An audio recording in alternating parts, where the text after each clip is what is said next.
Olá, seja muito bem-vindo. Venha tomar um café, uma água, um chá. Que tal um chá?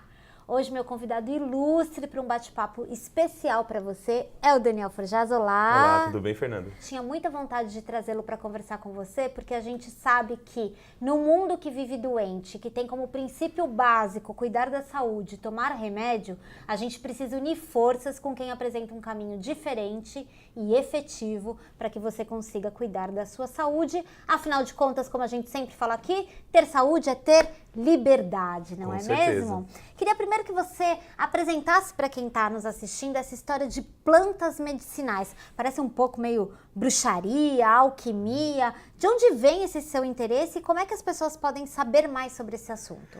Plantas medicinais, eu acho que é o caminho mais básico para o tratamento da saúde. Durante milhares de anos, o homem cuidou da sua saúde com plantas medicinais. Se a gente parar para pensar, as nossas avós, até bisavós, quando tinha algum problema de saúde, o médico vinha até a casa das pessoas, e às vezes não era nem um médico propriamente dito, mas era alguém que entendia de saúde, vinha até a casa das pessoas e trazia uma maleta. Dentro dessa maleta, além de um estetoscópio para verificar os batimentos cardíacos e a respiração, ele trazia muitas plantas medicinais. E trazia tinturas, xaropes, óleos medicinais, trazia realmente aquelas receitas que a gente aprendeu com os nossos avós, com os nossos pais, que realmente funcionavam. Então era um tratamento com compressas, era um tratamento com inalações, um tratamento com chás. Uma terapia que nos direciona de volta para a natureza, para a nossa própria natureza. É muito interessante a gente pensar uma coisa assim. Quando eu estou usando uma planta, por exemplo, eu tive um problema no estômago e decidi utilizar a espinheira santa. E é muito comum que as pessoas utilizem a espinheira santa para tratar o estômago. Quando eu busco essa planta e trago ela para o meu tratamento, eu estou alinhando o meu organismo com uma energia que vem da natureza, um potencial farmacológico, fitoterapêutico que veio da natureza, que tem similaridade com a minha própria essência, com a minha própria existência.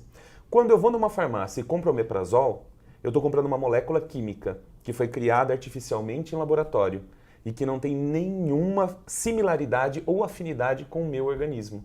E é por isso que nós vemos que os medicamentos químicos trazem tantos efeitos colaterais para as pessoas, porque não se alinham com os nossos padrões de existência. Então o meu organismo, ele tem um caminho sábio, traçado pela própria natureza, traçado pela nossa própria evolução, para se curar, para se tratar, para funcionar perfeitamente. Quando eu busco as receitas que me devolvem para a natureza para cuidar do meu corpo, eu estou me realinhando nesse processo. Quando eu entro numa farmácia e compro moléculas químicas criadas em laboratório por alguém que só quer lucrar quando eu estou doente, que são as indústrias farmacêuticas, eu estou indo na contramão desse processo. E a gente percebe que a gente começa a tomar um medicamento hoje para tratar o estômago, amanhã para tratar o fígado, e depois o rim, e a gente vai seguindo numa cascata de medicamentos e mais medicamentos, e quando a gente para observar, isso acontece, é muito frequente acontecer, Fernanda.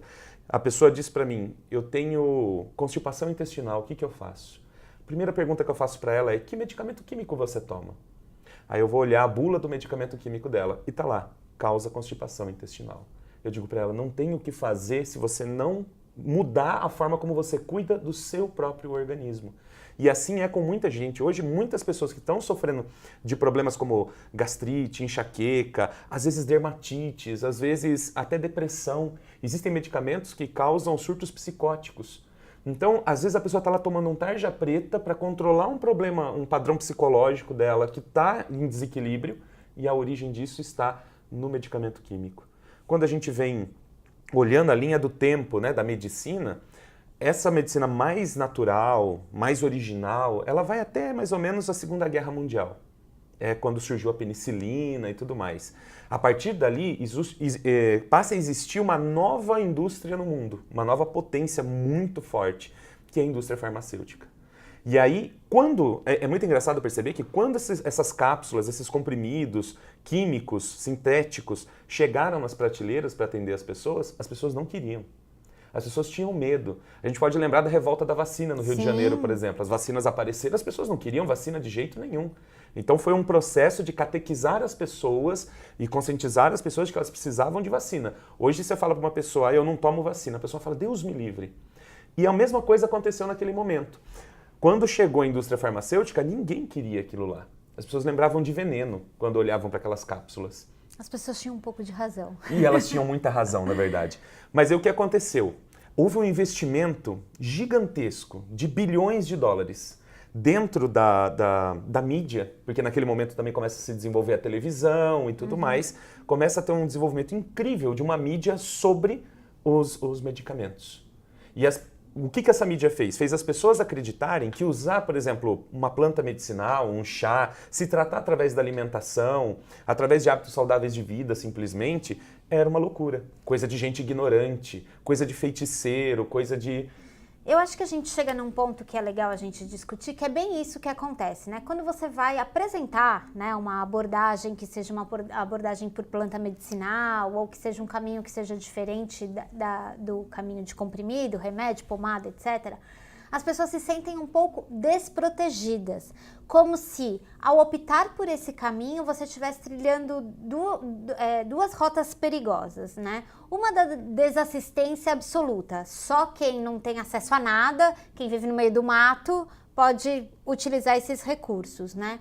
E o outro que é um perigo também de você estar negando a evolução e a ciência, como se as plantas não fossem científicas. Como é que a gente tranquiliza as pessoas com relação a isso? Justamente, nós fomos, eu digo por mim mesmo, pela minha família. Eu, quando nasci, tinha bronquite asmática e eu tenho muito claro da minha memória, a maneira como minha mãe lidava com isso. E era um desespero muito grande. A cada crise de falta de ar era correr para o hospital. O médico tinha que resolver aquilo. E a gente foi treinado a entregar a nossa saúde na mão de um outro profissional, de uma pessoa que tem o gabarito para cuidar da minha saúde, mas não é bem isso que acontece. Não é bem isso. Tanto é que a gente vê a quantidade de tratamentos, tem uma pesquisa americana que mostra que 30% dos procedimentos médicos realizados hoje em clínicas e hospitais são totalmente desnecessários. Isso demonstra que a medicina ela tem muita tecnologia, desenvolveu-se muito nos últimos séculos e tudo mais, maravilha. Mas aquilo não é toda a verdade. E, na verdade, eu diria que existe pouca verdade naquilo. Quando uma pessoa fica doente, por exemplo, você está de madrugada, 3 da manhã, seu filho começou a chorar, você foi até a cama dele, ele está com 40 graus de febre. Qual que é a primeira atitude? Se eu não tiver uma dipirona em casa, um paracetamol, eu vou correr para o hospital, para o pronto-socorro, para ver o que vão fazer com ele. Isso deve ser infecção da garganta, deve ser isso, aquilo. Quando, na verdade... Quando a gente assume a responsabilidade sobre a nossa saúde, a gente abre a perspectiva de um leque em que, aquilo que você falou no começo, em que a gente pode ter a liberdade de tratar o nosso corpo. Nós somos as pessoas que sabem melhor e mais profundamente o que acontece com o nosso organismo e o que é o melhor para o nosso organismo. Eu sei o que é o melhor para o meu. E com certeza cada um tem que saber o que é melhor para o seu. Enquanto a gente entregar a nossa saúde na mão de terceiros, a responsabilidade de terceiros, eu sempre vou ficar sendo vítima do que me dizem, do que querem que eu faça, do que me indicam fazer. E eu não tenho controle sobre isso. A grande sacada da liberdade que vai nos trazer o estado da saúde é ter o controle da saúde nas mãos. Mas para isso eu preciso de conhecimento. Quando eu comecei a trabalhar com plantas medicinais, as pessoas diziam para mim, mas isso aí é história da avó, isso aí é coisa de índio, né? E quanta ciência tem no conhecimento indígena. Mas tudo bem, no julgamento vulgar das pessoas, era uma coisa de gente ignorante. Então eu resolvi pesquisar. Eu entrei nos bancos de dados, fui ver, e é impressionante o que as plantas fazem. Você pega plantas muito simples, que nascem na calçada, plantas que nascem no seu jardim, no seu quintal, na sua horta, plantas que estão no supermercado. Plantas que estão ali na quitanda, disponível para qualquer pessoa. E elas têm um poder medicinal absurdo. Cientificamente comprovado. Cientificamente comprovado. Não é, mas isso é receita que você viu na revista de fitness. Não. Isso é uma receita que você viu no Facebook, num blog de saúde? Não. Eu estou falando que eu coletei essas informações em pesquisas científicas realizadas no mundo inteiro. Na Europa, na Ásia, na América, nos Estados Unidos, no Brasil, na África. Pesquisas que demonstram que realmente as plantas medicinais têm propriedades farmacológicas impressionantes e extremamente eficientes, com segurança. E isso é importante deixar claro para as pessoas. É seguro usar as plantas medicinais. Claro, existem plantas tóxicas, existem plantas perigosas. O meu papel, o meu objetivo dentro desse contexto das plantas medicinais é também orientar as pessoas o que você pode e o que você não pode fazer com as plantas medicinais. Mas eu sempre digo para as pessoas que acompanham o nosso projeto que se você agir com responsabilidade, com racionalidade, com consciência, se você tiver o conhecimento sobre as plantas medicinais da maneira correta, você vai fazer tratamentos excepcionais, com total segurança e com uma eficiência que é inacreditável. Plantas que têm a mesma eficiência analgésica que tramal. Plantas que têm uma ação protetora do estômago mais eficiente do que ranitidina, cimetidina, que omeprazol. Plantas que tratam tosse com mais eficiência do que, por exemplo, o fosfato de dihidrocodeína. E são medicamentos que estão aí no mercado. E se eu disser para você que essas plantas estão à sua disposição, estão mais perto de você do que você imagina, talvez você não acredite. Vou fazer uma pergunta que eu já meio que desconfio a resposta, mas é bom a gente fazer só para as pessoas começarem a ter talvez uma consciência de que por que elas não veem muito sobre Sim. isso, né? Não é possível patentear uma planta medicinal, no sentido de que não é possível você lucrar com uma planta, produzir em série e vender uma planta medicinal aos moldes de um remédio, é isso? Na verdade, a planta medicinal ela tem uma prerrogativa que é o conhecimento, domínio público. Uhum. Então, isso é uma coisa muito interessante com relação à indústria farmacêutica. Eu vou dar um exemplo. Onde eu moro no litoral de São Paulo, e lá nas restingas, na vegetação que fica na beira da praia, a gente encontra muito uma planta medicinal que é maravilhosa, que é a erva baleeira, a Cordia verbenácea. Essa planta, ela tem uma ação analgésica que já foi testada com relação a diclofenaco, analgésica não, anti-inflamatória, com relação a diclofenaco, paracetamol, com relação a dexametasona, nimesulida. Em todos os casos, o efeito dela ou foi igual ou foi melhor. Isso, logicamente, que abriu os olhos da indústria farmacêutica. Eles falaram assim, pera um pouquinho aí, tem um negócio aí que a gente quer. É um negócio muito barato, eu não preciso pagar bilhões de dólares para sintetizar uma molécula, já está pronta na natureza, eu vou só usar isso aí. Um laboratório foi lá, pegou essa planta, fez todo o desenvolvimento de um medicamento fitoterápico e hoje você tem no mercado medicamento de uso tópico para inflamações musculares e articulares com uma ação e uma eficiência tão grande que é impressionante, porque ele derruba muitos outros medicamentos que têm a mesma função. E ele foi feito do quê? De uma planta medicinal. A planta em si, o laboratório não pode patentear, dizer só eu vendo essa planta é minha, ninguém mais vende. Não, todo mundo pode usar as plantas livremente. Não existe patente para uma planta. Mas eles podem sintetizar, eles podem preparar medicamentos a partir dessas plantas. E aí eles lucram milhões. Esse medicamento em especial, feito de Cordia verbenácea, de erva baleeira, ele gera mais ou menos 40 milhões de reais por ano em receita, só esse medicamento. Então, é um lucro muito grande para um investimento muito pequeno. Agora, uma coisa que as pessoas não percebem. Por que essa pressão tão grande da indústria farmacêutica? Se eu disser para você que você, por exemplo, tem um problema do fígado. Sim. Eu tenho um problema do fígado, eu tenho uma esteatose, ou eu tenho uma hepatite, ou eu tenho uma cirrose. Ok. Então, eu vou dizer para você, ali no seu jardim, nasce um pé de erva-botão. Essa planta pode regenerar o seu fígado. Essa planta pode desobstruir o seu fígado. Essa planta pode desinflamar o seu fígado. Uma eficiência maior do que qualquer outro medicamento que você possa encontrar. Se você tem esse conhecimento, você não vai mais à farmácia. Se você não vai mais à farmácia, você não gera mais lucro para a indústria farmacêutica.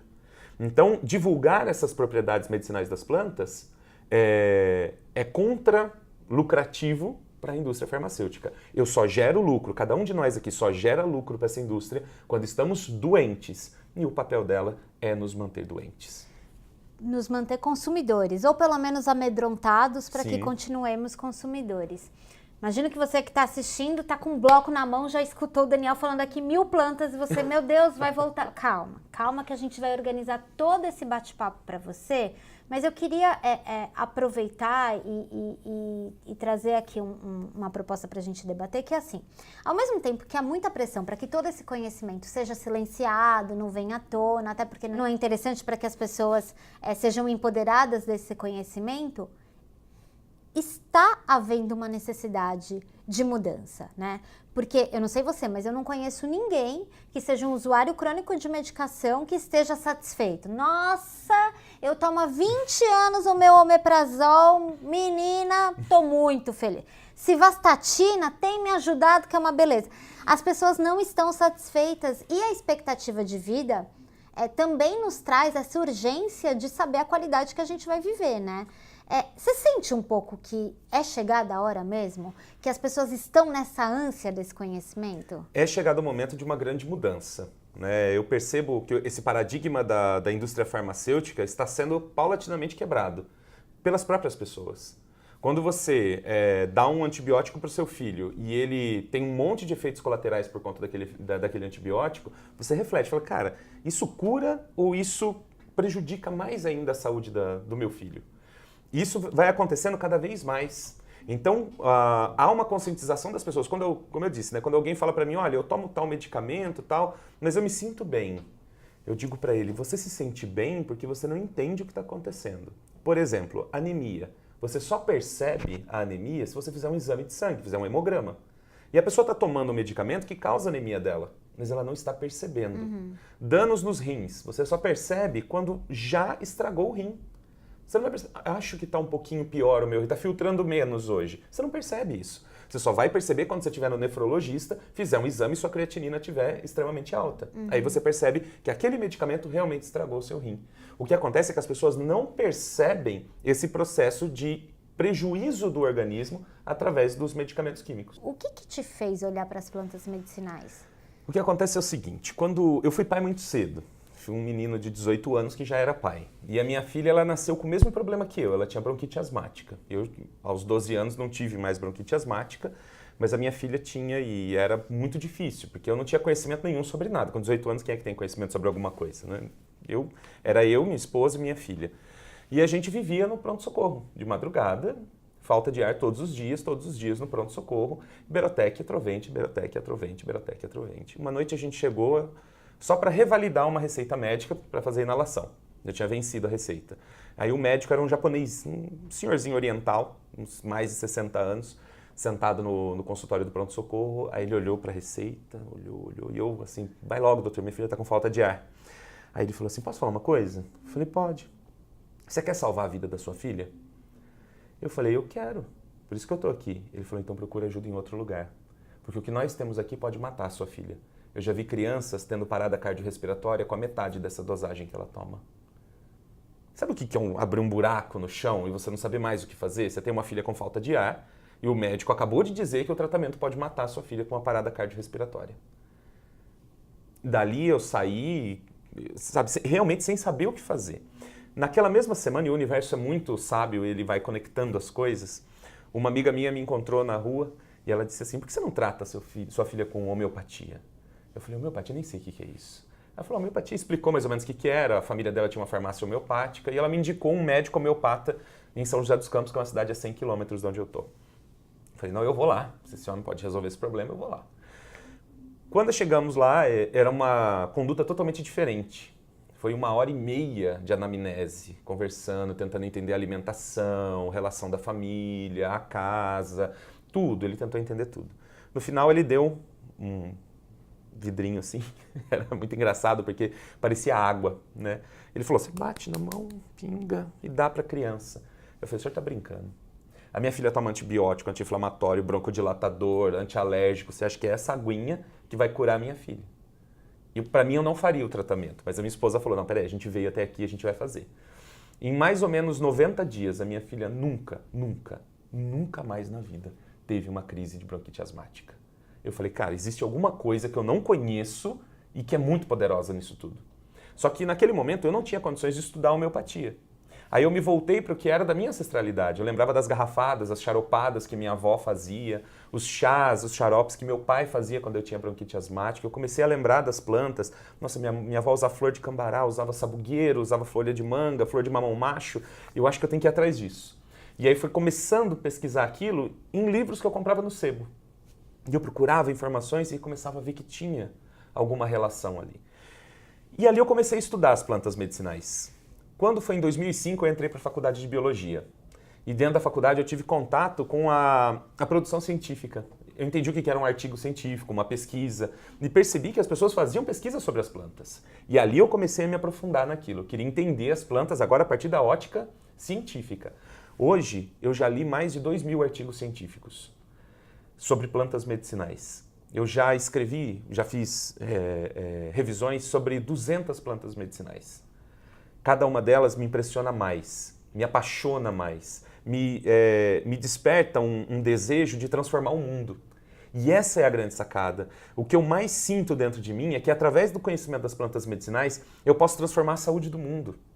Eu posso tocar as pessoas, porque os exemplos existem.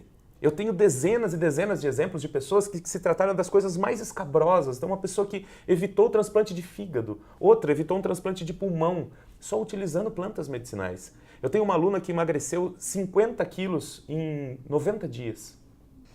Vocês querem mais? Eu quero. Por isso que, o que eu fiz já? Já combinei aqui, eu e o Daniel temos um pacto que foi firmado antes dessa entrevista começar, que ele vai voltar muito mais vezes até aqui a Jolivie, para que a gente consiga te ajudar e facilitar a sua jornada rumo a uma saúde de verdade, uma saúde com liberdade. Não temos esse combinado? É isso mesmo, com certeza. Então, se você, por acaso, está interessado nesse assunto, clica aqui no link da descrição desse vídeo, porque por lá, se você deixar o seu e-mail e tal, você vai fazer parte da nossa base especial de pessoas que recebem direto na sua caixa de entrada recomendações sobre saúde integrativa e saúde de verdade. E agora eu tenho aqui um pacto que o Daniel vai ajudar a gente e vai fazer esses conteúdos para você que se interessa por plantas medicinais, tá certo? Aproveita, se você ainda não se inscreveu no nosso canal, faça isso e deixa aqui no seu comentário qual é a área de interesse, porque o Daniel é um pesquisador nato. Vai ficar pesquisando pra gente apresentar pra você as melhores soluções. Com certeza, com o maior prazer. Vai voltar sempre? Sempre. Então a gente cobra porque a gente quer mais. Obrigada, tchau, até a próxima.